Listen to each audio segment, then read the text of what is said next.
Hi, and welcome to the Douglas On My Mind Show. I'm Blondell Thomas, the City of Douglas Public Information Manager, and we'll be right back with a few updates with the Wellness Center and some things that are happening in February. And also, we're going to take a minute and meet Mr. Matt Seale, the new CEO of the Chamber of Commerce and Economic Development Authority. So join us in just a few minutes.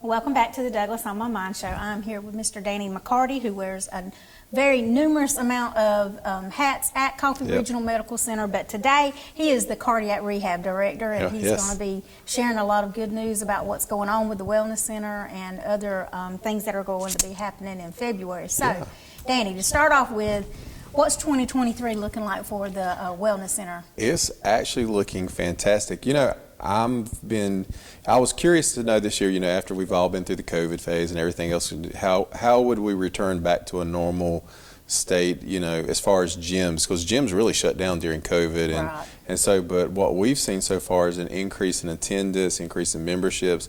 I think people are really ready to get back out there now and to really start taking care of themselves, because we really kind of got lost inside for a while and lost, you know, that one-on-one human connection with people. But now I believe that people really are trying to, they gain weight. I've had so many people have gained weight. They're probably joining because they're trying to get rid of that COVID weight. They are. I mean, something happened there, and then people just went, ooh, and now we're starting to see a comeback from that.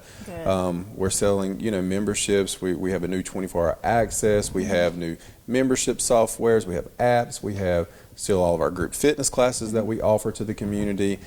So there's just a ton of things that they can do there, from weight training, cardiovascular training, and why not start like everyone else, new year, new you. Come in, you know, we have wellness coaches, we have degreed exercise physiologists, we have nurses, you know, we got, you know, and if you don't fit into the wellness program, maybe you need the cardiac program. We'll find a spot for you somewhere. Right, exactly. And we are embarking on a new oncology wellness program that we're started on. So we're trying to get that moving forward. We're now doing pulmonary rehab for everybody who went through COVID. If you need help, please let us know. We'll be happy to work with you. But just in the Wellness Center, we're really seeing an increase in our classes, which I'm so happy that people are finally coming back out, wanting to get themselves healthy, be happy in the new year, focus on exercise, focus on good nutrition, which we kind of lost for a while. So I think we have a lot of great things in store. And then following that up, we have February, which is Heart Disease Awareness Month. So, you know, with Heart Disease Awareness Month, it's really big to us. It hits home with us in our hearts, because we do work with a lot of cardiovascular patients. Any of the ones that go through the stent program at Coffee Regional are automatically referred to our program. So we see all the ones with stents, heart attacks, open heart surgery, you know, just all sorts of different things related to the heart. But going back to Heart Month, you know, heart disease is still the #1 killer of Americans. And the best way to prevent heart disease is exercise, or watching your diet. Exercise and nutrition. Nutrition. Longevity. Well, we think about it. Longevity. How long we're going to live is really one of the most important things to us. But how good is longevity if it's not with great health? You know, and longevity, people who live, you know, in their 90s and even up to 100, a lot of this because they've been active all their life. In exercise and in their daily lives, and they're working, they're doing things, and you know, they practice good nutritional habits as well. So, and that's what we got to really get back to and focus on: proper nutrition, eating things that are clean and healthy for us. It's not that we can't have anything bad, but it's getting back to eating more things that we know that's going to help us live a long time, prevent arthritis, prevent high blood pressure, reduce your risk for strokes and cancers and diabetes. Diabetes is, you know, it's on a rev page here in this area, you know, because we all, you know, we're Southern. We like all of our Sweets. fatty foods and our Them sweets. Twinkies every now and then. Twinkies, yes, absolutely. And so we really need to get back to not perfect eating, but let's just try to focus on eating a little better and then adding that exercise in to keep your body strong so we keep as mobile as we get older. Because we don't want to be, well, I guess some people would, but I don't want to be stuck in a chair and watching TV all my life. I want to be able to get out and enjoy if I have grandkids one day. Not right now, Lord, no. But, I want to be able to enjoy my family. I want to enjoy fishing forever. Just FYI out there, I love to fish. Invite me to go with you. But anyways, getting back to Heart Disease Awareness Month, because we do have cardiac rehab, and it is Heart Disease Awareness Month, and we're doing and that's in February. That's February, not January. We're filming now. Well, right. yes. So in February, think of Valentine's Day and heart disease, and this. We're going to have the little hearts everywhere. We're going to do the Heart to Heart charity run, like we've been doing this run forever. Oh my gosh, it's been quite a few years. This actually makes our 25th year. Wow. Can you believe that? 20? No. I can't either. I've actually walked in it a couple of times. I won't say that much. We're going to but I encourage have you to done walk that a again couple of this times. year, Right. just FYI. But we're 25 years into this, and it's changed names, it's done different things, and then, but I've taken over the last 17. I've been at the hospital for almost 18 years, so I took over the run, and we've kind of pushed it toward Heart to Heart, and it will be at the General Coffee State Park like it has been the last couple of years. And it's so beautiful out there. Why not come? It's beautiful. The trails are fun, and it is a slash road and trail run. So we have the walk. For those walkers who don't run, we have a kids run. We have a 5K, so that's 3 miles, 3.1 miles. Right. So 5K don't let it intimidate you when you see 5K. It means 3 miles. Right. With Not 5 miles. Not 5 kilometers is what it Right. is. And then we have a 10 kilometer, which is only the 6.2 mile. Okay. And that's for the brave of heart. And we do have a nice little group who likes to participate in that. So, and everybody who registers for this run and participates, the proceeds go to the Cardiac Rehab Scholarship.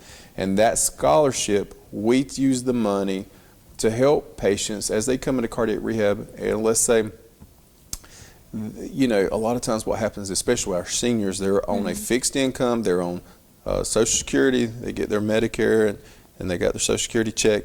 But it's just not quite enough money to pay for everything, and they can fill out for our scholarship, and we will help them come through cardiac rehab. So that's why it's so important to do, if you guys don't do the runs, just come out and walk with us, because your support matters, because the money from this stays in the community. Right. It goes into our foundation at the hospital. It stays in the community. It actually helps patients here in our community, helps them become well. We keep them healthy, and we push them back out into the gym or back out into the world healthier and happier. Right, and it may help you or yourself, or it may help a parent, grandparent. You never know. All of us are touched some way by heart disease.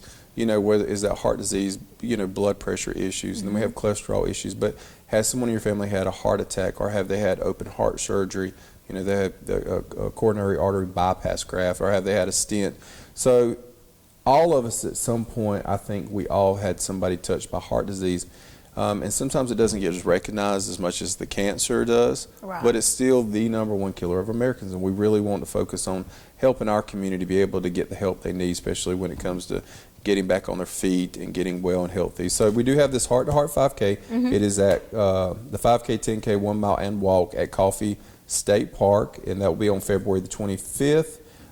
You can find a registration form at the Wellness Center's website. That's at wellness247.org. Click events, go down, and then you'll open it up. You can either register online, or you can fill out one of these registration forms and just bring it in to us at the Wellness Center. And then everybody gets a free running shirt with it. If you win one of the events, you get a medal. We do first, second, third place trophies or medals for each 5-year age division, along with the General Coffee State Park usually has all kind of events on that day that you can do as well.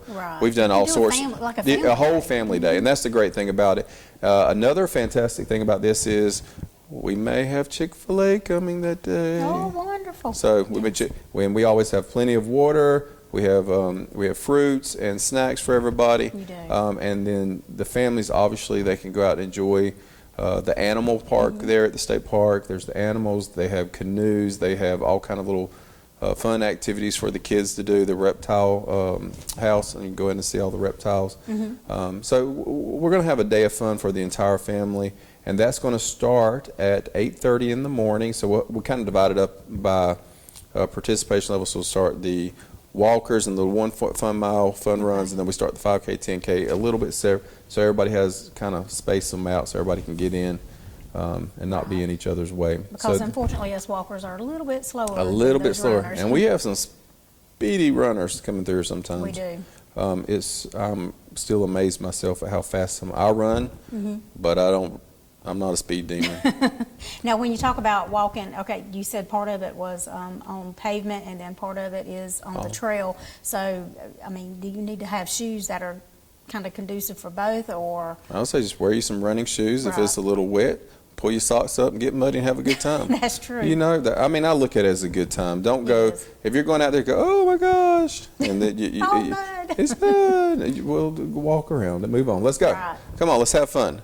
It is what it is. We're doing a trail run. It's a great event. You're getting all this ton of free stuff, and we're having fun, and you get food and activities, and I mean, why not? And a day in the woods. And a day in the woods. That's wonderful. It's better than sometimes being a day caught up in crazy stuff. That's right. That's right. Especially. Or a day at work. A There day you at go. work. Day at work. Which I Right. love my job. Enjoy so the nature. I get exercise all the time. You know? Yeah. That's all I do for a living, apparently. Okay. That's it, yeah. But so we also have, that's on the Saturday the 25th. Now on the 24th, Wear Red Day. Okay. You know, we always That's a do. tradition That's a around here. tradition now.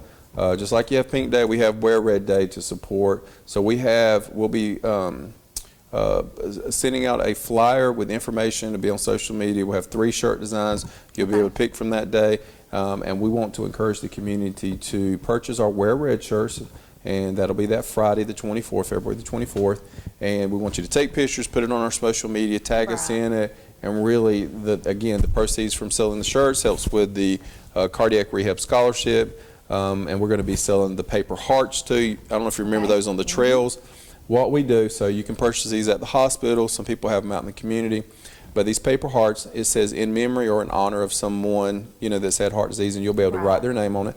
And then what we do is we take a little small wood stake and we staple that heart on there, and that helps us line up all of our trails so you know where to run or walk based on that. So you get to see all the people that these hearts represent, why it's so important. And we usually have hundreds out there. Right. So, and it's fun because I've had people running it, they've ran all over, and they say that this is one of the best runs, 1. And 2, they said they love how we have the hearts and they get to read names as they run by, that it just means a lot to them. Right. It makes them, and it also with the hearts, I mean, sometimes you may not realize it. You don't and realize. you may know somebody, Yep. like you said, that passed away, or either in memory of, or either going through cardiac rehab, you know. Yeah, so it's good to have. We have, and we're seeing now, the great thing about our stent program, PCI program at the hospital, is that we're able to catch it early onset. If you're paying attention to the symptoms yourself and you get to the hospital, we can do this. Those stents are great. Keeps you from having to have open heart surgery. Right. But we're seeing younger and younger folks in there all the time now. I mean, the amount of, and really I'm surprised is the amount of 40-year-olds that are now having stents put in, you know, and I think that's a lot of it's due to our day-to-day stress, dietary habits, like lifestyle choices, you know, because we choose to do what we do. Right. We do have a choice, so we do choose it, and that's a borderline self-inflicted sometimes, you know. But you know, the stent programs are great. We're able to catch stuff, but we're seeing, I mean, really young people having heart problems. And that's one of the things we really want to promote is take care of yourself. Because if you're 40 and having heart problems, what's it going to look like at 60 and 70? Because this used to be an older people thing, 60 and 70. Exactly. And now we're seeing it at such a young age. Do you think maybe it's because the younger generation aren't as active as what? Well, yeah, You know, I us think. growing up in the 80s, Yeah. or, you know, that's what we were. Yep. Gaming. And all Gaming, of that. Cell phone. Cell phone. You know, we spend so much time on cellular phones and on computers and whatever the games are these days. Kids do. They're not really getting the activity that they really need. And that's why we're seeing an alarming rate of obesity in kids these days too. And parents need to do like the old-fashioned, like, go outside, play. Get outside until I call you to come in. Come back. You know, Until it's dark. I remember how my mom was growing up. You know, you can come in when it's dark. Exactly. Not that we need to do that to our Unless kids. you're bleeding or something like that. But I think we need, as families too, I think it's so important that we've become so involved in work. We work a lot, and we've lost some of that inter-family connection where we need to get back to doing family things and riding bikes and walking, playing games outside, just doing things as a family, getting back to, back to some of those basics that we've kind of missed, and because we've got now TV and we've got the cell phones in front of us, and we're doing all this, just different things like that. I think we've kind of lost track on that, and I think that's part of the reason why obesity rates, you're sitting there eating mindlessly in front of the TV, and you just realize, oh, I just ate a bag of chips or a popcorn or, something, whatever it is. And I think it's getting back to those basic family connections help, and getting your kids out, get them involved in doing stuff like this, get them running. We have our little one in gymnastics and dance. And now, is there a fun run for the kids? Yeah, the fun run is for the kids. Okay. There's a 1.5-mile fun run for children, youth. Okay. And that is ages 5 to 10. Okay. And once you get above that, then we kind of consider you old enough to run. Do the real thing. You can do the real thing. It might not, but at least you can walk it. You can walk whatever. So it's good because we have a lot of people who just even walk the 5K. Right. Yeah, we have a lot of people who even they walk the 3 miles. This is what they do. They walk and they love it, and I'm happy that they're exercising. So I don't care. I know me and my daughter one year we participated, and of course I was walking, but she was the first one to finish with the walkers, and she thought she was supposed to get some kind of award, and I said, no, baby, that's for the runners. That's for the speed demons that are running through there. Absolutely. But I did give her a yay, great job.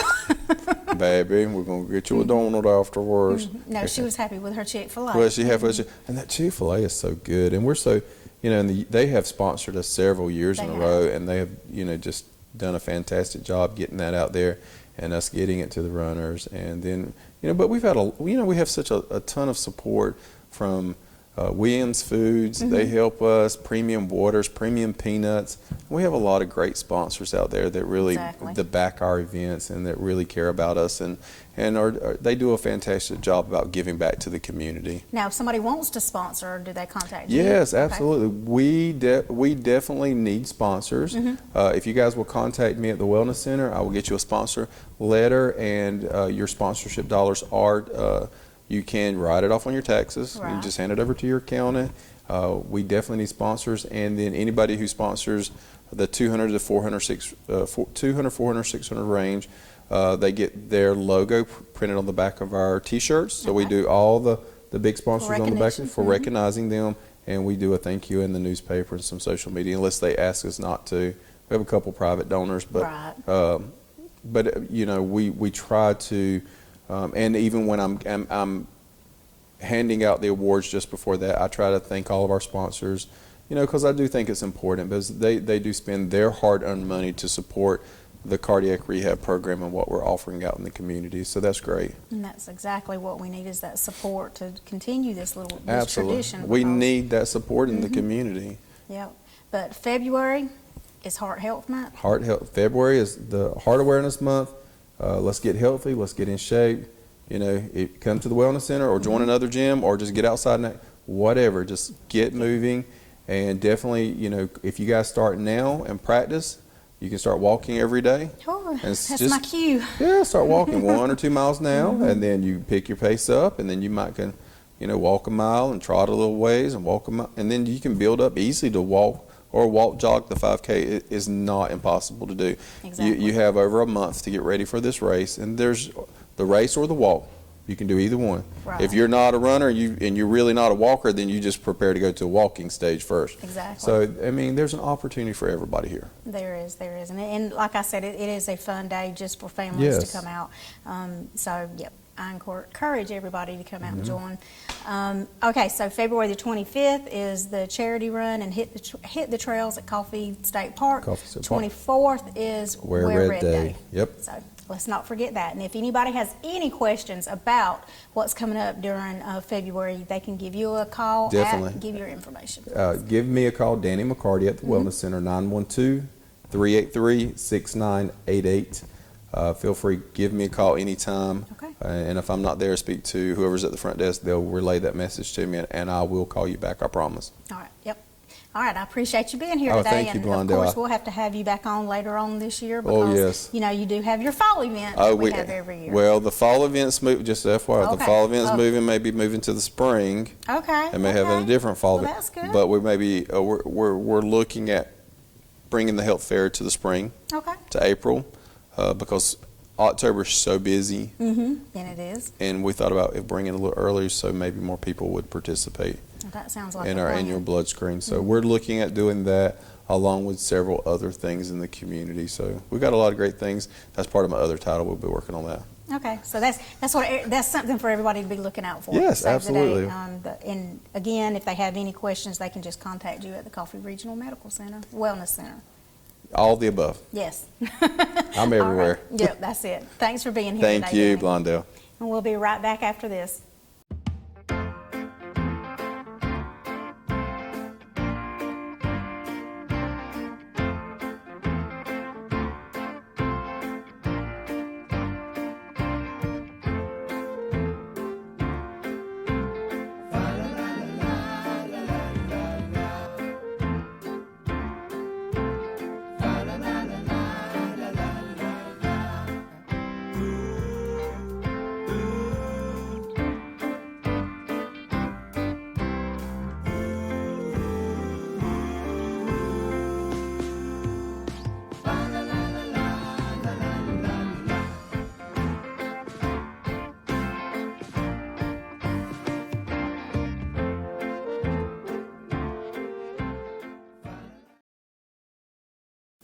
Hi, and welcome back to the Douglas on My Mind Show. I am here now with Mr. Matt Seale. He is the new CEO of the Douglas Coffee County Chamber of Commerce and Economic Development Authority, and we are very happy to have him today to introduce all of Coffee County and Douglas too. And Matt, we're just glad to have you here. Well, thank you, Blondell, and I know the title of all that organization together is a mouthful. So no, I practice it to make sure I say it all. I know, So and especially to get it you out in did one really breath. good. Yeah, that's right. That's right. All right. Well, Matt, just tell everybody a little bit about yourself. You know, like, you know, everybody's going to say, where are you from? Where are you from? Number one. That's right. That's right. So just tell us a little bit about Where are you yourself. from and what do your folks do? That's the That's first it. two questions. Any kind of small Who's your town mom and rural. dad? That's right. Who are your mom and who are your folks? Well, I actually was born in Savannah. Grew up in coastal Georgia, a town called Hinesville. It's just south of Savannah. Oh, yeah. Yeah, big military base there, Fort Stewart. And so my dad was actually an elementary school teacher on the base. Okay. So we were there because of the military, but not because he was in the military at the time. And mom actually also worked in the school system out on the base as well. So graduated high school there from Liberty County High School, first graduating class, 1995. There, everyone can figure out my age now. And went to college at Georgia Tech. And lived in the big city of Atlanta for a few years after that. Okay. Because I thought Hinesville was a small town. There was nothing to do, you know, because when you're 16, you get a car, you can drive around. There's just not enough to do. You know, the town's too small. So I go to the big city and then find out small town living is actually more for me. So not too long after that, I ended up in Seale and bought a commercial building there and have some business interests that are still there. And for some reason, a few years later, the folks of Seale wanted to make me their mayor. So I was the mayor of Seale. You to take that job It on. wasn't convincing, actually, and did that for 6 years. Am not the mayor anymore, and actually was very interested in getting involved in community and economic development in some way, specifically with more of our rural communities in the state. Right. And there were a few possible opportunities at kind of state agencies. UGA has the public service and outreach, and looked into some of those. And then I got a phone call from some folks from Douglas and Coffee County, it was quite a process. I was very excited about it, and I'm just really, really excited about being here in this role, and looking forward to all the things that we're going to do together to continue. I mean, this community already is on a path of growth and development that was set long before I got here. Long before me too. Yeah, I mean, yeah. it's, for some reason, Douglas and Coffee County has always been known throughout the state to be, you know, one of those counties that's just moving and shaking all the time. Absolutely, known for it. Certainly, there's a reputation there, and I'm honored to be invited into the team that gets to keep that reputation going and see what more we can do, how much further and faster we can go, while still keeping kind of that small town feel, that sense of community, because that's an important balance right there, and we want to make sure we get that right as well. Right. Now, tell me a little bit, I said your title and all that at the beginning, but what does the Economic Development Authority do for the city of Douglas and Coffee County? So, and really, or for our region? Yeah, it's focused on the countywide, and I like to point out, it says Douglas and Coffee County, but like I said, I'm a small town guy, and I actually have a podcast called Small Town Podcast. Right. Douglas is too big to be on Small Town Podcast. Oh, no. Because it's a population, I put a high ceiling of 10,000 people, and Douglas is. Okay. So I've done episodes on Nichols and Broxton and Ambrose for my podcast. And so I kind of bring some of that with me. I want to make sure that those communities, as well as West Green, an unincorporated area, some other places in Coffee County also get the benefit from the growth and development. We want to make sure that everyone gets to experience that. Obviously, Douglas is a really great hub of commercial activity and even recreational activity, things like that. But there's so much more the whole county as a whole has to offer, and we want to make sure we kind of keep things going countywide. So it definitely is a countywide effort. But economic development is about, growing your economy, which means job creation, which means encouraging people who want to make capital investments in industry and industrial and manufacturing businesses. That's going to be growing commercially, and the city is actually taking quite a lead on that as far as some retail and restaurant recruitment we're seeing the fruits of now. Everybody is really happy about Douglas Square right now. That's probably the number one question I've gotten so far is, can you tell us when the Publix is going to be? Right. Or better yet, people are already hitting me up. When's a steakhouse coming? Or when's this coming? Or when's that coming? I've heard those rumors too. There's a lot of things going on, and so just making sure that we have laid out in cooperation with the city, with the county, with the school board, with planning and zoning, with all the different aspects. There's so many things that influence our ability to grow economically, to build our economy, to create more opportunities. People are familiar with the concept of the brain drain, where we have very capable high school students who were born and raised here. Their families are here several generations back. They graduate high school, they go to the military, to college, to other vocational pursuits. Right. And they're going somewhere else after that. Because we're not creating enough opportunities for them to be here. I think a lot of people want to be where they grew up, where they were born and raised, and I think it's our responsibility to make sure that they at least have the option to be here and have the economic opportunities that they're leaving for. Right, and me being a mom of one of those kids who went off to school. He's at Valdosta. He went off to Valdosta State, and he's living over in Valdosta now. But we had that little conversation the other day. When are you coming back to Douglas? Are you coming back? And he said, maybe when I get a little older. And I'm like, okay. And there are plenty of people that, I'm not in the place where I was born and raised. My parents still live in Hinesville, but I found opportunities other places, and so that's okay.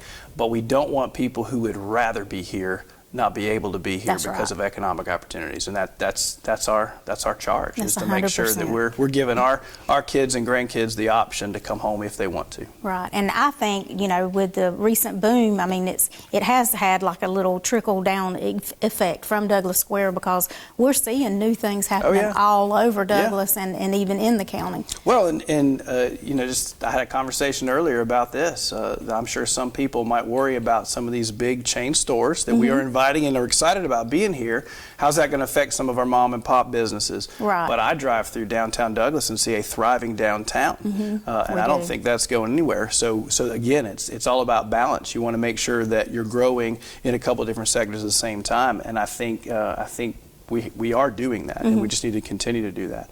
Balance isn't something you just achieve and then keep. The tightrope walker's making constant adjustments to maintain that balance, and that's what we have to do too, is kind of make those constant adjustments and making sure we're helping various sectors in our community thrive. Right, and I know for years, economic development wise, we were, I'm going to just go out on a limb and say this, but it seems like we were more focused on recruiting industries and not really the retail stores like what is happening at Douglas Square now. But saying that same thing, we do need those industries because they bring in jobs as well and more economy in here to Douglas. So what industrial areas do we still have that are located in Douglas and Coffee County?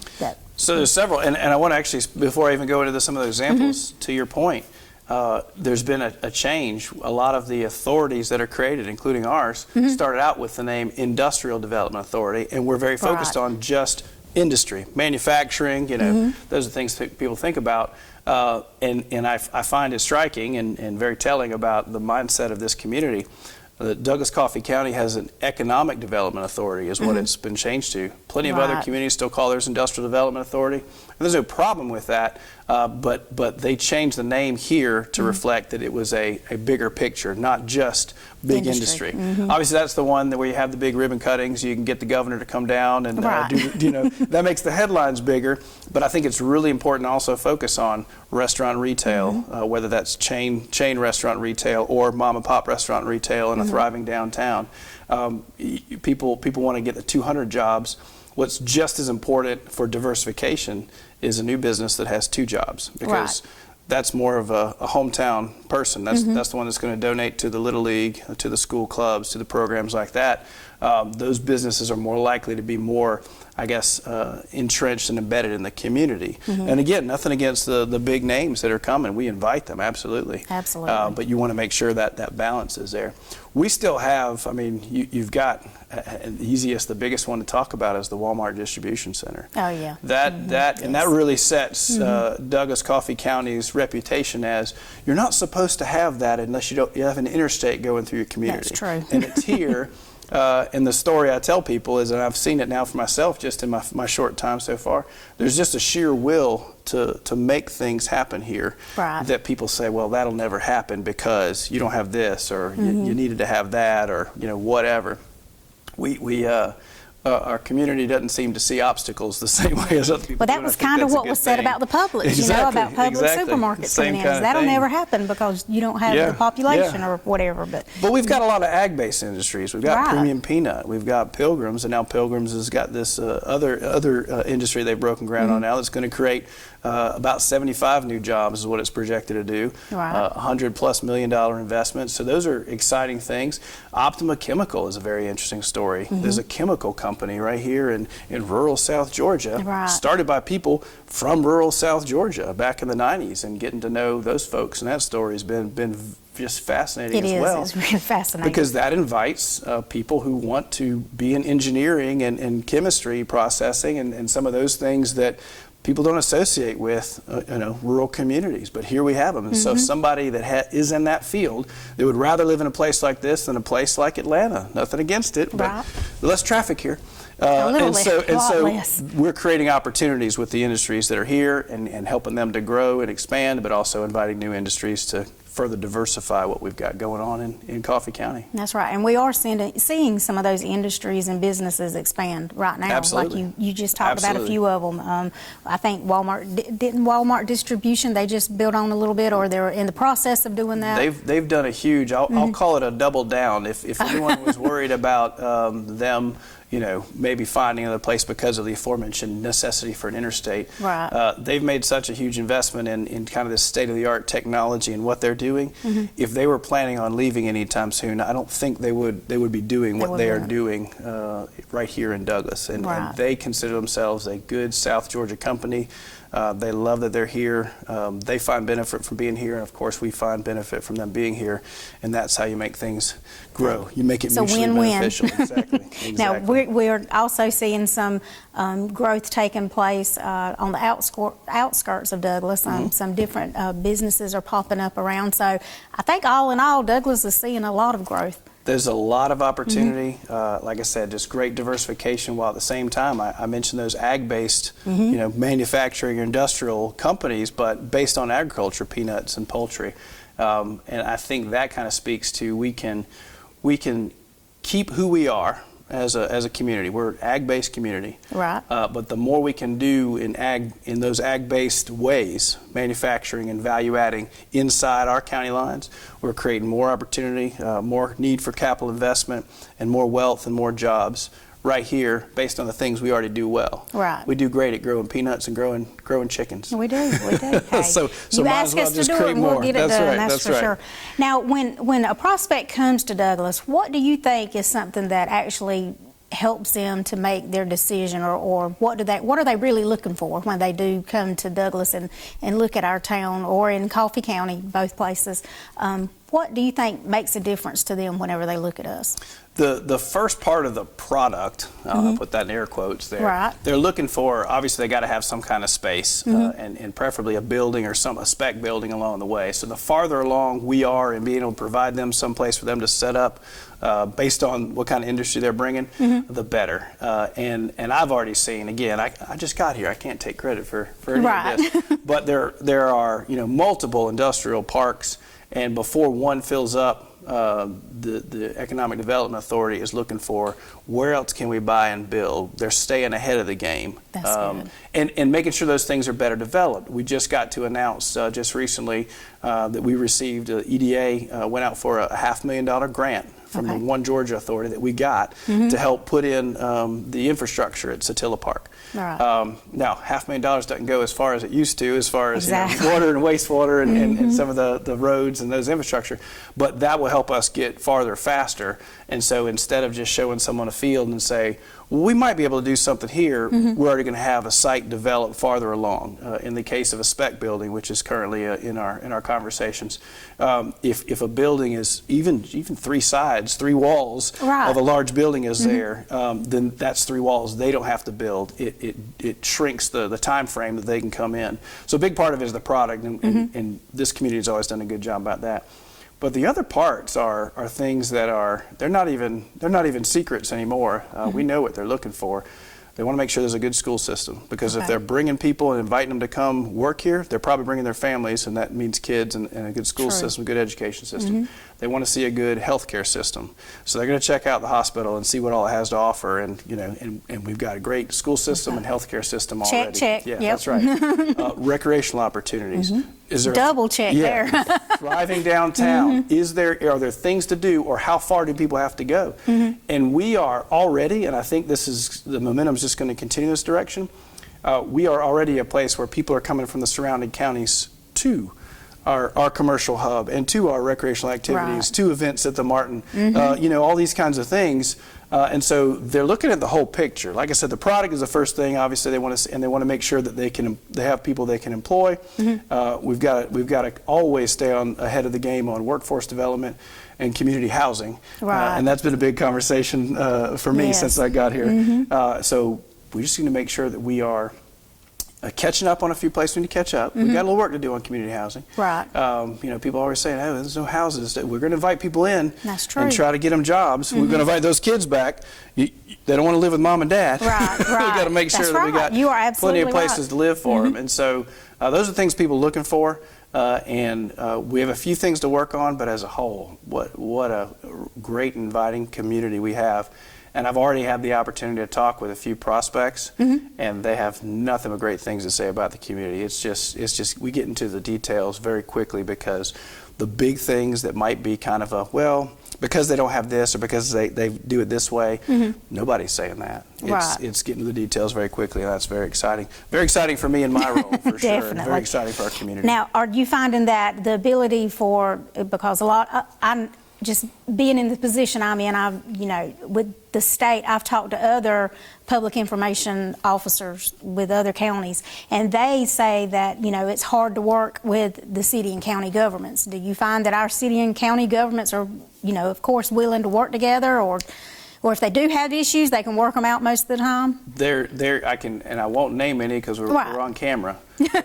There are cities and counties in Georgia. There are cities and counties in rural parts of South Georgia that unfortunately make headlines for how they don't get along. Right. But I've already seen, I saw it in my interview process, I knew it as a reputation, just being next door in Seale.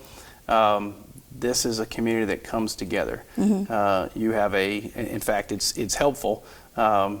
Mayor Tony Polk and Commissioner Jimmy Kitchens are on the Economic Development Authority, so you have the city and the county are at the table, literally. Right. And County Administrator Wesley Vickers and the City Manager Charlie Davis come to the meetings, not as voting members, but as people that are right there as resources, people who have input, people who have a lot of experience and a lot to bring to the table also. But also, and the mayor's already invited me to be a part of these. There are meetings going on with Ambrose, Broxton, Nichols, people from the school board, So the come togetherness, if that's Right. a word, of this community is definitely one of its strengths, one of its assets. And so we have to make sure those relationships are maintained. It is possible for one person to get elected to any one of those positions, Right. city, county, school board, and kind of disturb some things. And so those relationships should certainly not be taken for granted. But the unity here between the city, county, school board, the other municipalities is really one of the strengths of this community. And when it's time to come together to not just, it's not a facade either. It's Right. real. I've It's seen real. everyone interact when there's no cameras and there's no press and there's no whatever. There's a true, genuine love of this community and doing what's right for its people. And that's been very nice to see, because that's one obstacle I don't have. Right. Yay. Trying to get all that. So in trying to recruit business and industry, that comes natural for the folks that are in those positions now, and it's really nice to see. Okay. Well, we're going to wrap it up, but I just want to ask you as the new CEO, and I know you're still getting your feet wet and learning everything, what do you see as a goal or some of the challenges that we may be facing? I know you mentioned housing, some other things that we might be looking towards the Economic Development Authority working on to help us continue to recruit. I see my role is spending a lot of time on community housing, because there's a lot of momentum on the recruiting and the expansion of current industries. Right. But that will come to a screeching halt if we don't have places for people to live. And it's across the whole spectrum. There's plenty of some of the low-income housing tax credit programs. We certainly could use some more capacity in what we call low-income housing, but also that middle-income workforce housing, even the higher-end housing. I mean, so it's across the whole spectrum. Right. So that's something I'll be very focused on, certainly from the very beginning. But I think the other thing, the thing I've kind of and didn't even think about this, because as mayor of Seale, we don't have our own airport. We share it with Fitzgerald. So I was not involved with an airport. I found out soon after I started, I have a seat on the airport commission, so I've already been to my first airport commission meeting. Yeah. The Douglas Municipal Airport is an incredible asset to this community. It really is. And it is not, there's certainly a lot of opportunity in aviation that I hope to be a part of kind of building and growing along with some other community partners. But also, I've already learned the degree to which it's used by people who are in industries you wouldn't associate with it, but they either have their own planes or the businesses use that airport to come and go. And I'm sure people see planes in the sky because it's a fairly busy airport, especially for a community our size. Right. But the degree to which people are coming in for business purposes is amazing and a little surprising to me in a good way. And so I'm going to be very focused on making sure we leverage that asset to our benefit, because in our region, that is something that just, and I think people outside of Coffee County will benefit from that if we do that, which of course will be mutually beneficial to us as well. Right. So I'm very excited about doing some work with the airport. There's a lot of different industries that I think we have opportunities in, but taking care of housing affects all those industries, and then looking forward to doing more out at the airport in various ways. So yeah, those are things I'd say. If I keep going, it doesn't sound like a focus. If you have 7 priorities, you don't have any priorities.